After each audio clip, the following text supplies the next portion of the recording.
ven acá, estas son las ovogonias. Bueno, ahorita les voy a explicar. Son las ovogonias, ¿sí? Luego acá tenemos un folículo primario. Un folículo primario. Un folículo primordial. Este es primordial. Este folículo es primario, folículo maduro. ¿Sí? Este es el que la mujer expulsa en la ovulación. Esto que ustedes ven acá es el ovocito. Este es el que se fecunda. ¿Sí? Esto tiene una corona radiada, ¿cierto? Tiene la parte de la capa granulosa. Todo esto lo tiene que atravesar el espermatozoide para poder fecundar, ¿cierto? Bueno.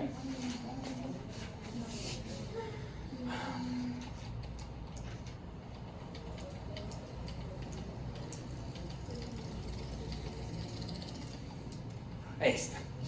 Aquí está resumida todo ese pocotón de imágenes de filminas que vienen ahí. ¿Sí? Cuando nosotros hablamos, ojo, ciclo menstrual, no estoy haciendo referencia a la menstruación. ¿Sí? Cuando uno habla de ciclo menstrual de la mujer, se está haciendo referencia a 3 ciclos que tiene la mujer. El primero, la menstruación. ¿Sí? Segundo, la ovogénesis. Y tercero, la contracción del miometrio. ¿Sí? La contracción del miometrio es la que genera, recuerden que el miometrio es el músculo del útero. La contracción del miometrio es la que me genera los famosos cólicos. ¿Sí? Que en algunas pacientes la contracción de ese miometrio es muy suavecito, puede ser que pase imperceptible, o puede ser que sea algo muy leve, que no moleste mucho a la paciente, o puede ser unas contracciones muy fuertes que inclusive en algunas ocasiones incapacita a las mujeres, las descompone mucho, que tienen que tomar medicamentos, inyectarse, inclusive conozco casos de compañeras que las incapacitan, ¿cierto? Pero eso ya varía en cada mujer, ¿verdad? Y eso depende de qué, eso depende de la descarga hormonal. Muy bien, el ciclo reproductivo de la mujer se da por un eje. El eje se llama hipotálamo.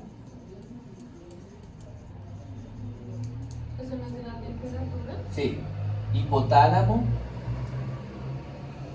hipófisis, gónadas. En el hipotálamo se produce una hormona que se llama la hormona liberadora de gonadotropinas, la GnRH. ¿Sí? Allá en el hipotálamo. Cuando veamos sistema nervioso vamos a ver dónde se produce, dónde se forma el hipotálamo. Hormona liberadora de gonadotropinas. ¿Dónde actúa esa hormona que se produjo en el hipotálamo? ¿En dónde? En la hipófisis. En la hipófisis. Entonces, esta hormona hace que la hipófisis secrete unas hormonas que se llaman las gonadotropinas. Las gonadotropinas, que son 2, la FSH y la LH. Estas 2 hormonas, que se produjeron en la hipófisis, ¿dónde van a actuar? En las gónadas. ¿Cómo se llaman las gónadas en la mujer? ¿Y qué hace entonces esta FSH y la LH en los ovarios? Estimula que los ovarios produzcan estrógenos y progesterona. ¿Listo? Miren el ciclo, ¿correcto? Bueno, entonces, se produjo, vamos a hablar primero de las gonadotrópicas, porque ellas son las que primero se producen, ¿sí? Entonces, se produjo, la FSH, que la FSH es el color rojo. Y se produce la LH, que es la del color verde. ¿Sí? Hoy es el primer día de la menstruación de la paciente. Hoy empezó a sangrar la paciente. Mire cómo está de proliferativo el endometrio, cómo está de engrosado el endometrio. Ya sabemos por qué tenía que estar engrosado ese endometrio. ¿Sí? Entonces, la FSH comienza la maduración del folículo. Entonces, ¿qué hace la FSH inicialmente? Empezar a madurar esa ovogonia, para que esa ovogonia se convierta ¿en qué? En folículo primordial, ¿verdad? Mientras tanto, abajo en el útero se está desprendiendo ese endometrio. Ahorita vemos esa parte. Tan pronto la mujer deja de sangrar, se empieza a subir los niveles de LH y siguen los niveles de FSH. Y tan pronto la mujer deja de sangrar, las dos hormonas, la FSH y la LH, continúan madurando ese folículo, llevándolo a folículo primario, a folículo secundario y a folículo maduro. ¿Sí? ¿Me siguen? ¿Me van entendiendo hasta el momento? ¿Listo? Entonces, cuando ya el folículo está maduro, la FSH le dice a la LH, hermana, parce, yo ya trabajé lo que tenía que hacer, ya maduramos el folículo, yo me voy a descansar, ¿sí? Y entonces la LH le dice, listo, hermana, vaya, descanse. Y entonces, ¿qué le pasa a los niveles de FSH? Comienzan a bajar. ¿Qué le pasa a los niveles de LH? Comienzan a subir. 12 horas después de que la hormona luteinizante llegó a los niveles más altos, 12 horas después de que los niveles de luteinizante llegaron a los niveles más altos, se rompe el ovario y sale el folículo maduro. ¿Cómo se llama ese proceso? ¿Listo? Entonces ya sabemos qué hormona es la encargada de la ovulación. Ya sabemos qué hace la FSH y qué hace la LH. Una vez que se rompió el ovario y salió el folículo maduro, pues los niveles de LH descienden, ¿verdad? ¿Para qué? Para empezar un nuevo ciclo. Allá donde se rompió el ovario, se forma una cosa que se llama el cuerpo lúteo. Y ahorita van a ver la importancia de ese cuerpo lúteo. ¿Listos? Listo.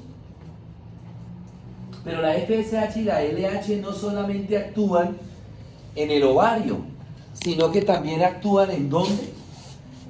En el endometrio. ¿Cómo actúa la FSH y la LH en el endometrio? Estimulando la FSH, estimulando la producción de estrógeno, y la LH estimulando la producción de progesterona. ¿Quién produce esos estrógenos y esa progesterona en el ovario? El cuerpo lúteo.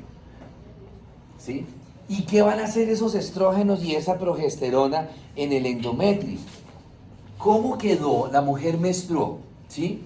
Entonces, el endometrio quedó ¿qué? Delgadito. El endometrio quedó delgadito, mírenlo. Quedó pequeñito. ¿Sí? Entonces, como primero están actuando la FSH, los estrógenos empiezan después, al día siguiente, que la mujer deja de sangrar. Por ejemplo, la paciente dejó de sangrar hoy. Entonces, mañana los estrógenos comienzan a proliferar el endometrio. Proliferar. ¿Y esa proliferación en qué consiste? Pues aquí hay unas células, las glándulas endocervicales. Entonces, ¿qué pasa? Que los estrógenos hacen que esas glándulas endocervicales ¿qué? Se reproduzcan. ¿Sí? Y entonces, en la medida que se empiezan a reproducir esas glándulas endocervicales, ¿qué le está pasando al endometrio? ¿Qué le está pasando, chicos? Se va engrosando. Se va engrosando, se va regenerando, se va proliferando el endometrio. Entonces, mañana el endometrio de esa paciente está así. Pasado mañana está un poquito más grueso y así sucesivamente. Yo siempre hago esto. Todos los días va creciendo un poquito el endometrio. Mire, va creciendo un poquito el endometrio. Va creciendo un poquito el endometrio.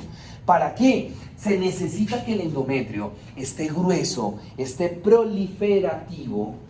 ¿Por qué? Ya les dije hace un rato. Porque ahí es donde se va a implantar el cigoto, en el endometrio. En el evento que haya fecundación, ese huevo fecundado ya no lo vamos a llamar ni huevo ni cigoto, porque que sea eso es del colegio, se llama blastocisto. Ese blastocisto se va a implantar acá en el endometrio, ¿verdad? Y creo que yo les mostré unos blastocistos a principio de semestre, cuando estábamos hablando de hueso. No les mostré uno, embriología, de pronúcleo masculino, pronúcleo femenino, ¿sí? Ese blastocisto se va a implantar acá en el endometrio. Al principio, ¿quién está regenerando el endometrio? Los estrógenos, el azul. Está al principio regenerando el endometrio. Cuando la mujer dejó de sangrar, se empiezan a subir los niveles de estrógeno y empieza a proliferar el endometrio. Tan pronto se suben los niveles de luteinizante, o mejor dicho, tan pronto se baja la FSH, ¿quién se baja también?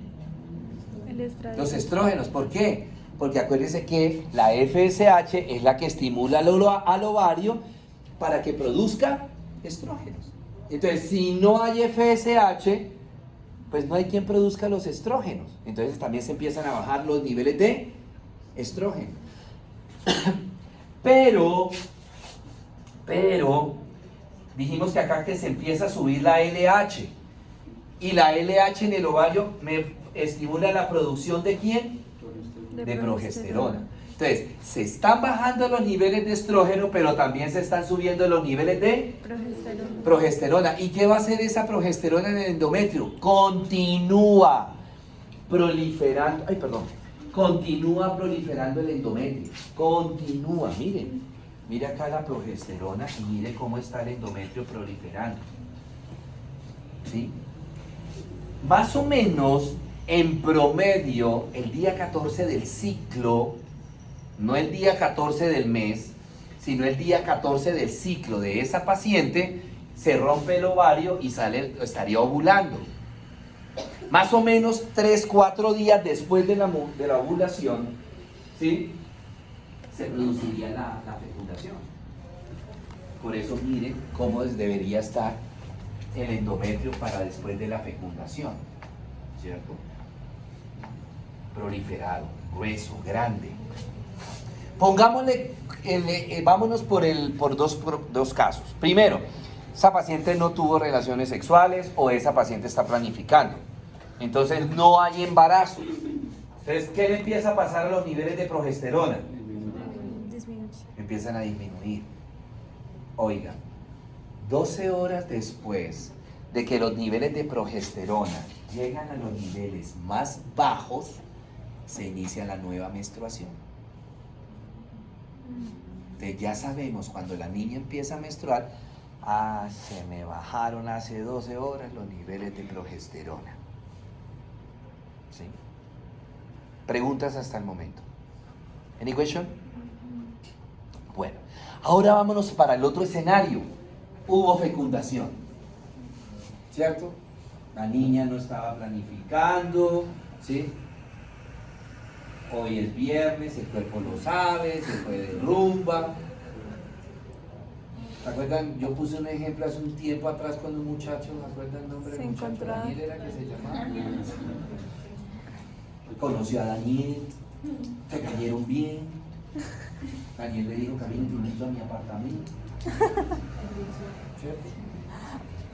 Le preparó una comida, vinito, vino va, vino bien.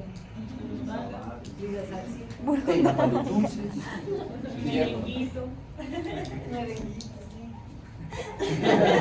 Reconocen la estrategia, ¿no? Cambien, hermano, cambien. Listo. Quedó en embarazo. Ese muchacho estaba apresurado, no le dio tiempo ir a Drogas La Rebaja a comprar un preservativo. Ni siquiera tenía una bolsita pequeña de leche. Hay que ser imaginativo. Quedó en embarazo. ¿Cómo podemos llamar a esa niña? Bueno, dejémosla a punto suspensivo a la niña porque salen muchas. Quedó en embarazo. Se unieron en el embarazo, aquí está el ovocito maduro, se unieron los dos pronúcleos.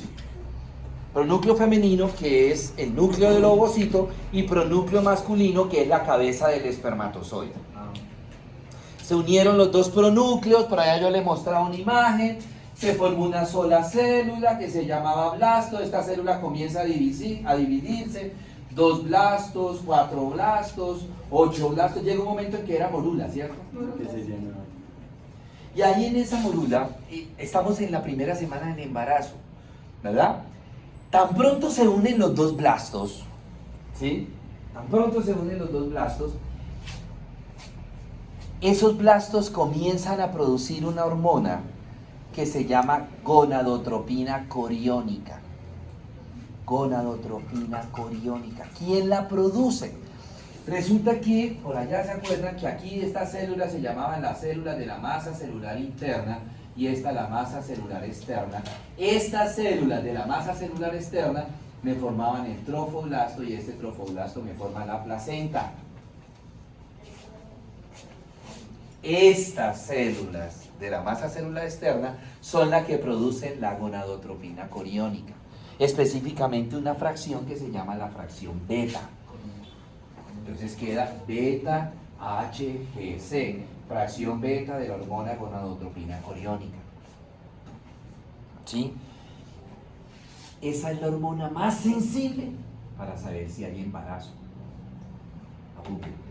8 días después del tiritití, ¿sí?, del encontronazo, 8 días después de que ese muchacho le dijo, vamos y estudiamos a mi apartamento morfo, ¿sí?, hicieron la parte comparativa, quiero saber si hay embarazo, se manda a cuantificar la beta HGC. A los 8 días ya se puede, después de una relación sexual, a los 8 días ya se puede saber si hay embarazo o no. ¿Por qué? Porque la beta HGC solamente se produce en 2 cosas. Una, embarazo. 2, mola hidatidiforme. La mola hidatidiforme es un tumor maligno. Pero para que sea, listo, le salió positivo la beta HGC. Pues esa paciente, yo pienso que es embarazo. ¿Por qué? Porque si hubiera sido una mola, esa paciente ya tendría síntomas, ¿sí?, de sangrados intermenstruales, de dismenorreas, de esas menstruaciones súper dolorosas, abundantes, ¿sí? Y esta paciente no. Entonces, ¿cuál es el otro diagnóstico? Preñación temprana. Santiaguito. Danielito. Sí, un chinoma. Y es el otro diagnóstico, ¿verdad? Yo puedo, inclusive, a las 48 horas después de la relación sexual ya se puede tomar la prueba de embarazo. Pero beta HGC, y esa beta HGC me dice no solamente la cantidad de hormona que hay, sino cuántos días de embarazo tiene, cuántas semanas de embarazo tiene. ¿Sí? Entonces, según los valores dice 2 días, 10 días, tantos días, ¿cierto? Entonces, esa beta HGC solo se produjo ¿cuándo? Cuando hay embarazo. Entonces, estas células de la masa celular externa que me producen la beta HGC, la producción de esta beta HGC es el estímulo para que el ovario diga, ¡ah, jue madre! Allá adelante hubo un embarazo. Y entonces, ¿qué hace el ovario? Aumentar la producción de estrógenos y de progesterona. Pero, ¿más de cuál de las dos creen ustedes? ¿Más de estrógeno o más de progesterona? ¿Cuál? Progesterona. Aquí fue que se produjo el embarazo. Entonces, si hubo embarazo, ¿qué le va a pasar a los niveles de progesterona? Pero como la progesterona y los estrógenos viven amangualados, para donde va la progesterona, van los estrógenos. Entonces, detrásito de que se elevaron los niveles de progesterona, comienzan a elevarse, pero en menor cantidad, los niveles de estrógenos. Los niveles de estrógenos. ¿Sí? Yo sé lo que están pensando. Profe, ¿por qué hay pacientes que estando en embarazo menstruan? Porque entonces la producción de esto no se produjo beta-HGC. Entonces, si no se produjo algún trastorno hormonal en esa paciente, hizo que esta masa celular externa no produjera beta-HGC. Entonces, si no se produce beta-HGC, ¿el ovario se va a enterar de que hubo embarazo? No. Y si el ovario no se entera que hay embarazo, ¿aumentará los niveles de progesterona o no los aumenta? No los aumenta. Entonces, ¿qué le van a pasar a los niveles de progesterona? ¿Y qué pasa cuando los niveles de progesterona llegan a los niveles más bajos? Vuelve a comenzar el ciclo. La paciente menstrua. Y por eso, la paciente puede sangrar estando en embarazo. Ahora, ¿que es un riesgo para un aborto? Sí, claro que sí. Son muy poquitos los casos que de repente, digamos, que se logra implantar muy bien, porque cuando la paciente menstrua, ¿verdad? Ya lleva varios días de embarazo, ya una semana, entonces ya el blastocisto está bien implantadito ahí dentro del endometrio, está bien agarradito el endometrio. Puede ser que no se desprenda, puede ser que no aborte, pero en la mayoría de los casos, sí. En la mayoría de los casos, sí, aborto. ¿Listo? Pregunta, chicos. Tómenle foto, hermano, para que la cargan en el bolsillo. Usted también, no es río. Para que después no, ay, ¿te acuerdas que nos vimos hace 5 meses? Felicitaciones. Me enseñaron en el colegio, ¿sí? Entonces, serán muy poquitas las cosas nuevas que vamos a ver. El sistema nervioso como sistema que es un conjunto de órganos que están interconectados, ¿verdad? Entre sí. Pero que ese sistema nervioso va a tener una función muy importante y es, uno, unir las vísceras de nuestro cuerpo al sistema nervioso. Y ustedes se acuerdan por allá que veíamos que el nervio décimo par craneal, que el nervio esplánico mayor, medio, menor, ¿sí? Esos nervios, ¿qué función estaban haciendo? Conectando el esplánico mayor, conectando al hígado, ¿con quién? Con el sistema nervioso. Conectando una vesícula biliar, ¿con quién? Con el sistema nervioso. Un estómago con el sistema nervioso. Y segundo, la otra función es conectar el medio externo con el sistema nervioso. Entonces ahí yo ya puedo, ahora entiendo en esa función macro, por qué puedo decir me está doliendo, pues madre me pisaron. O por qué puedo yo decir, oiga, tan bonita que se ve la montaña, o cómo está despejado el cielo, y ya casi se está nublando, nos vamos a lavar por la tarde. ¿Sí? Escuchar ruidos. El sistema nervioso está conectando todo lo que está por fuera de nosotros con la parte interna del cuerpo. ¿Sí? Muy bien. Alguito creo que por allá cuando veíamos Cara que les hablaba del quinto par craneal, el sistema nervioso se maneja a través de dos vías. A través de dos vías. Una vía que lleva el impulso que se generó aquí afuera y que llegó acá y lo lleva hasta la corteza cerebral. Esa vía se llama aferente. Anteriormente le llamábamos la vía sensitiva. ¿Todavía le pueden llamar vía sensitiva? Sí, claro que sí, no está mal. ¿Sí? Vía sensitiva o aferente. Por la vía sensitiva o aferente viajan impulsos. Y hay otra vía por donde van a viajar respuestas. Esos impulsos llegan acá al cerebro, después nos embolatamos a qué parte del cerebro llega. Esos impulsos llegan acá al cerebro, allá se procesan esos impulsos y se genera una respuesta. Y esa respuesta es necesariamente algo motor, es decir, algo que implica ¿qué? Movimiento. Ahora, no necesariamente el movimiento nosotros lo vemos, ¿sí? Entonces, por esa vía motora, que ahora se llama vía eferente, viajan respuestas. Que vuelvo a decir, esa respuesta implica ¿qué? Un movimiento. Implica un movimiento, ¿correcto? Nosotros tenemos varios tipos de impulsos, que también por allá yo les explicaba en ese entonces. Entonces, los estímulos... los estímulos. Los estímulos los podemos dividir en dos grandes grupos. La sensibilidad somática general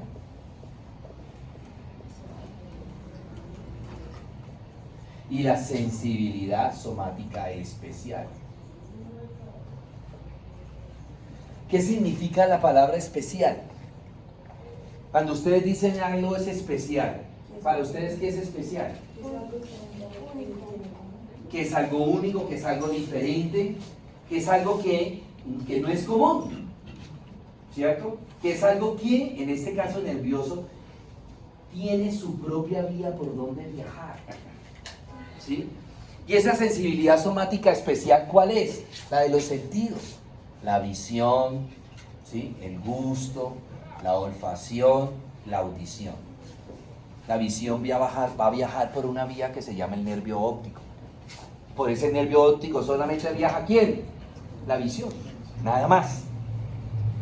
La olfacción va a viajar por un nervio específico que se llama el nervio olfatorio. Por ahí no va a viajar más nada. La audición va a viajar específicamente por un nervio que se llama el nervio coclear. Por ahí no viaja más nada. Y el gusto viaja por un nervio que es el 12º par craneal, el hipogloso.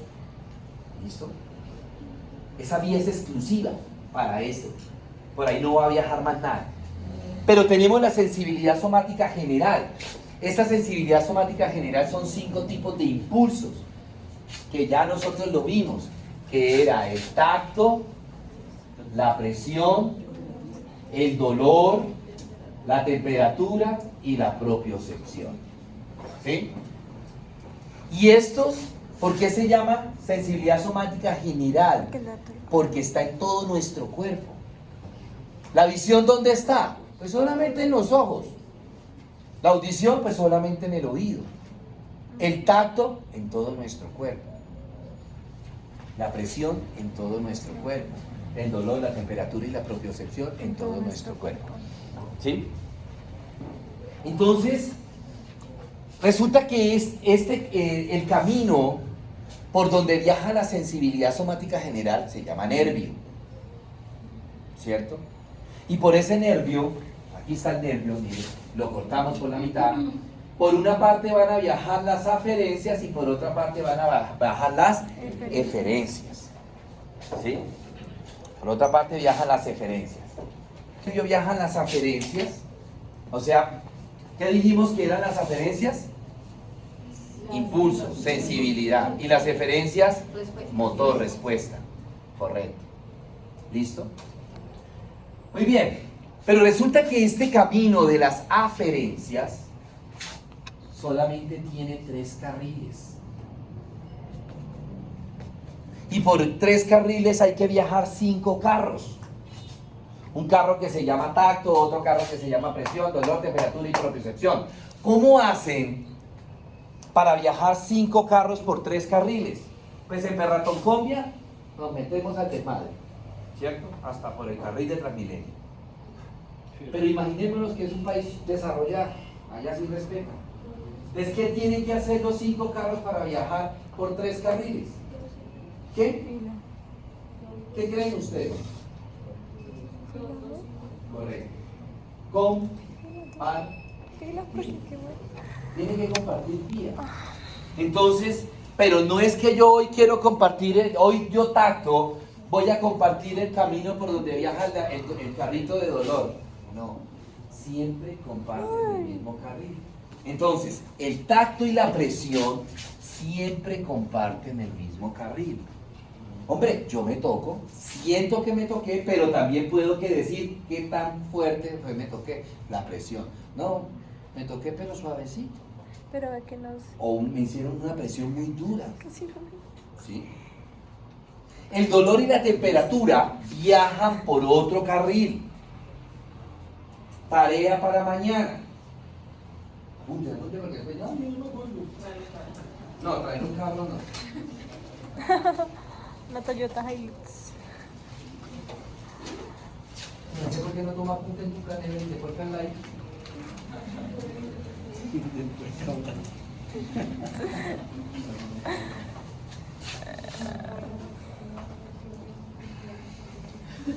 Entonces, para mañana. 7 de la madrugada. Bienvenido, oiga,